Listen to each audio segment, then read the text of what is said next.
अस्सलाम वालेकुम वरहमतुल्लाहि वबरकातुहू मलګرو تاسو ته لکه څنګه پته ده چې دوه درېمه ورځ ده په ټول پاکستان کې چیو نیوز چوټه پروپاګاندا او دلته په د کیمروت چې د پی ډی ایم ټوله چې کومه د جمعیت او خانیزم او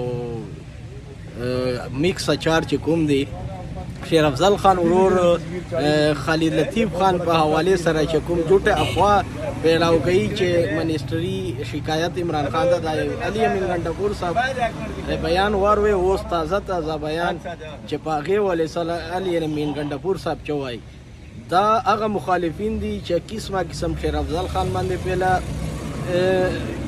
جرګې په حواله سره پروپاګاندا بیا خالد لطیف خان په حواله سره واغې په مخ باندې د لمین صاحب دا اوس بیان تماچا ده او لبوس ډک خلک دي سوجو چې چورس وجدای سو دا خلک عمران خان او د شیر افضل خان چې کوم سټرګل د مهنت د عمران خان سره دی له وجه سوجي او د مقبولیت له وجه نه دا کلیپ واروي علي امین صاحب وال सर एक बात की तस्दीक या तरदीद कर दे कि कहा जा रहा है कि गंडापुर साहब ने खान साहब से शिकायत की मशाल यूसुफजई और खालिद मरवत की कि वो अपने इख्तियारात से तजावुज कर रहे हैं। किसने कहा है? कोई सदाकत है सर? किसने कहा है? जन ग्रुप की खबर तो है। जान ग्रुप वालों से पूछ लो, मैंने तो नहीं कहा। उसकी कोई सदाकत है? इस तरह कोई नहीं शिकायत तो की आपने? मुझे पता ही नहीं है, एक बात मैंने की नहीं है। जो खुद अपनी तरफ से बात बना रहा है तो उसका जवाब भी वही दे सकता है।